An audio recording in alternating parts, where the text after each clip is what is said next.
9.11 보도 참사죠. 9.11 보도 참사. 9.11 보도 참사라고 봅니다.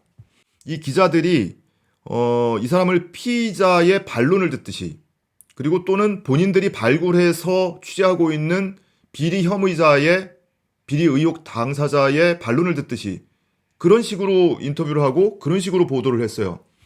11일자 기사가 두 꼭지입니다. 그 중에 첫 번째 꼭지, 이게 정세배 기자의 기사 리포트입니다. 사모펀드 초기 투자 어떻게 정경심 오촌 조카가 코링크 운용한다 말해. 제안서를 가져와서 정경심 교수가 검토를 부탁했다고 했어요. 그러면서 김경록 씨 인터뷰를 이렇게 발췌를 해서 썼죠. 자, 왼쪽은 KBS 보도에 이런 내용으로 지금 여러분들이 보신 기사입니다. 먼 친척이 정말 노력을 해서 잘 됐더라. 나한테 이렇게 제안을 하는데 네가 한번 검토를 해보고 나한테 어떤지 얘기를 해달라. 이렇게 보도가 됐죠. 근데 실제 녹취록에는 이런 문장이 이렇습니다. 먼 친척이 정말 노력을 해서 잘 됐더라 보니까 나한테 이렇게 제안을 하는데 내가 너하고 지금 오랜 기간 투자를 해왔는데, 여기까지는 자를 수 있다 쳐요. 그 다음 분 노란색으로 써놓은 글씨 한번 보시죠. 그 잘 모르는 친척하고 뭔가를 결정할 수는 없고 이것도 네가 한번 검토를 해보고 나한테 어떤지 얘기를 해달라. 그러니까 이 오촌 조카, 이 투자 제안을 했다는 그 친척의 제안을 받고도 망설였다는 거 아닙니까?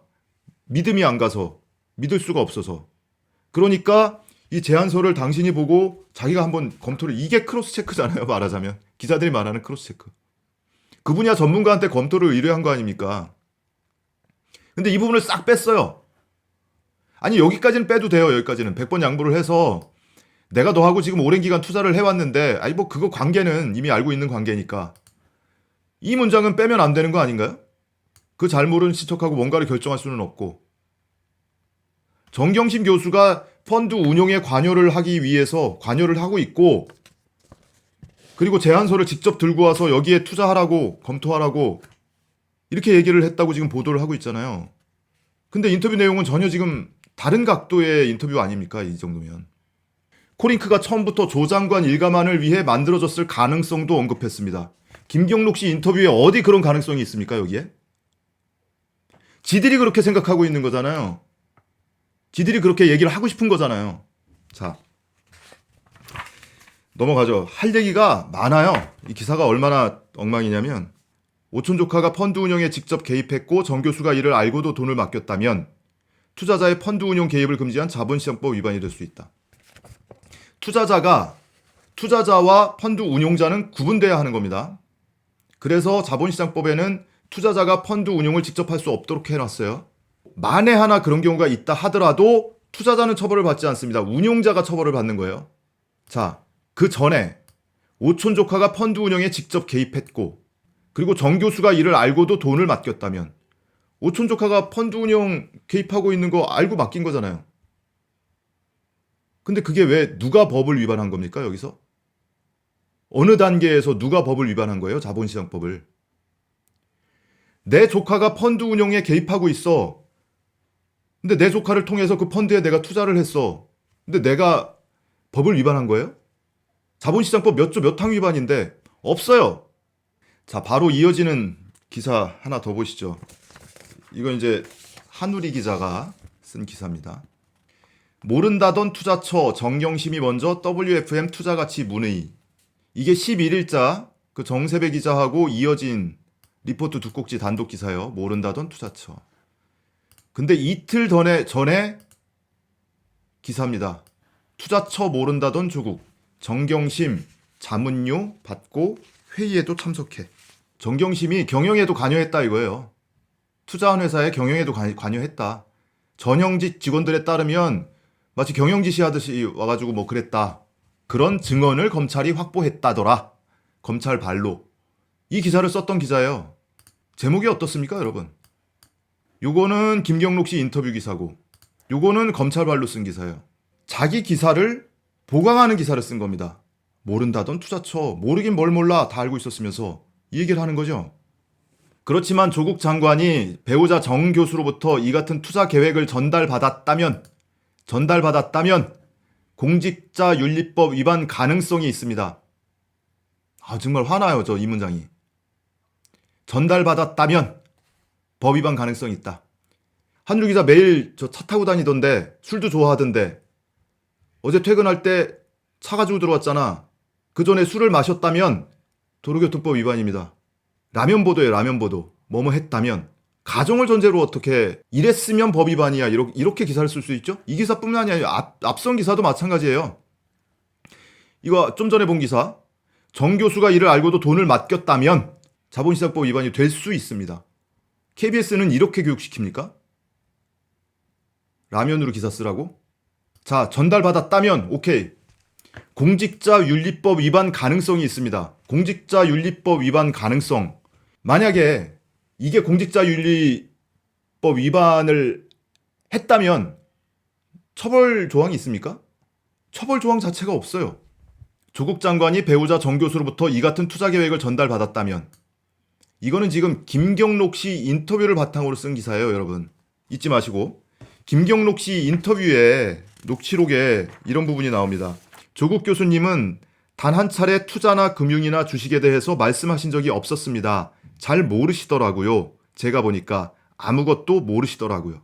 상의를 해서 뭔가 나오는 게 있었을까 하는 생각도 좀 들더라고요. 상의 안 했을 거라는 이런 얘기를 하고 있습니다. 그런데 기사에는 조국 장관이 배우자 정 교수로부터 이 같은 투자 계획을 전달받았다면 라면으로 이렇게 기사를 써놓은 거예요. 이 기사 리포트 두 꼭지를 이 기자들은 또는 이거를 누가 데스킹을 받다면 데스크는 지금 지워버리고 싶을 것 같아요. 이 기사. 쪽팔려서. 자, 세 번째. 검찰에 이 인터뷰 내용을 제공했는지 여부. 여기서부터는 제 상상이 동원됩니다, 여러분.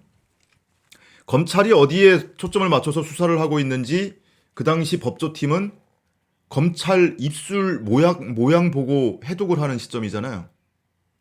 거기서 뭐 하나 얻어 걸릴까 싶어서 검찰이 자본시장법 위반 내지는 공직자윤리법 위반 이런 거에 대해서 수사를 하고 있는지 다시 한번 확인을 해보고 싶었을 거다. 검사님, 차장님, 이거 이렇게 하면 자본시장법 위반 되는 거예요? 누가 그래? 아이, 우리도 다 들었어요. 그 김경록 씨 만나서 우리가 인터뷰했다니까 1시간 동안. 다 얘기하던데 뭐 검찰에서 진술한 거 그보다 우리한테 더 얘기했을걸?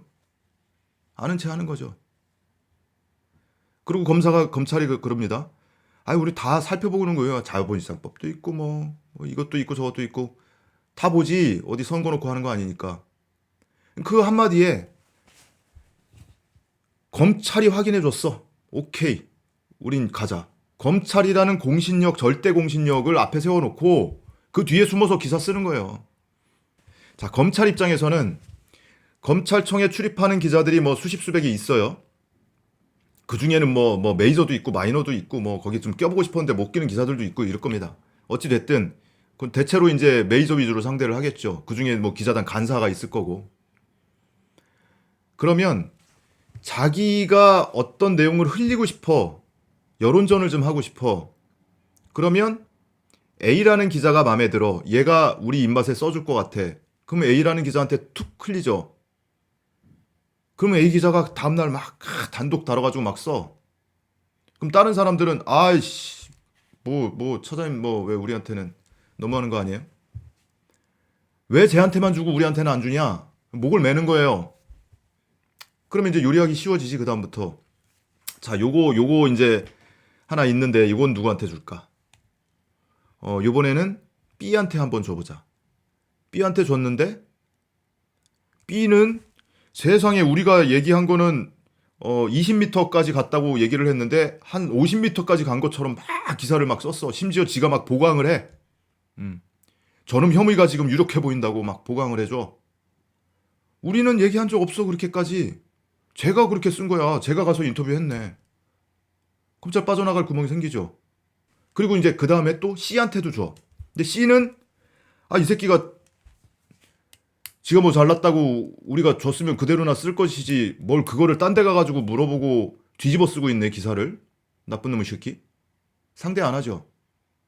다음에 또 내가 아주 절묘한 타이밍에 뭐 요거 좀 써먹어야 할 혐의가 있는데 정보가 있는데 누구 주겠습니까? B 주죠. B. 제가 우리 입맛에 딱 맞게 기사 쓰거든. 더 나아가거든 쟤는. 그럼 기자들 사이에 어떤 경쟁이 벌어져요? 엄마 새 모이 기다리던 새끼 새처럼 검찰 입만 바라보고 그러고 있는 겁니다. 기자들이 한번 돌이켜봤으면 좋겠어요. 내가 A군에 속하는지 B군에 속하는지 C군에 속하는지. 상부상조, 공생관계. 아니요. 검찰이 갑이에요. 기자가 을입니다. 먹잇감 주는 사람이 갑이잖아요. 소득이 있다면, 이 사태를 통해서 소득이 있다면, KBS 법조팀이 또는 사회부가 또는 보도국이 조국 장관과 조국 장관의 부인 정경심 교수와 관련한 기사를 다루는 데 있어서 어떤 기본 시각을 갖고 있는지를 확인할 수 있었다. 그래서 지금까지 그렇게 기가 막힌 기사를 쏟아냈구나. 얘네는 위법한 사람들이에요. 비도덕한 사람들이고 처벌받아야 하는 사람들이야. 우리는 니네를 처벌하고 말 거야.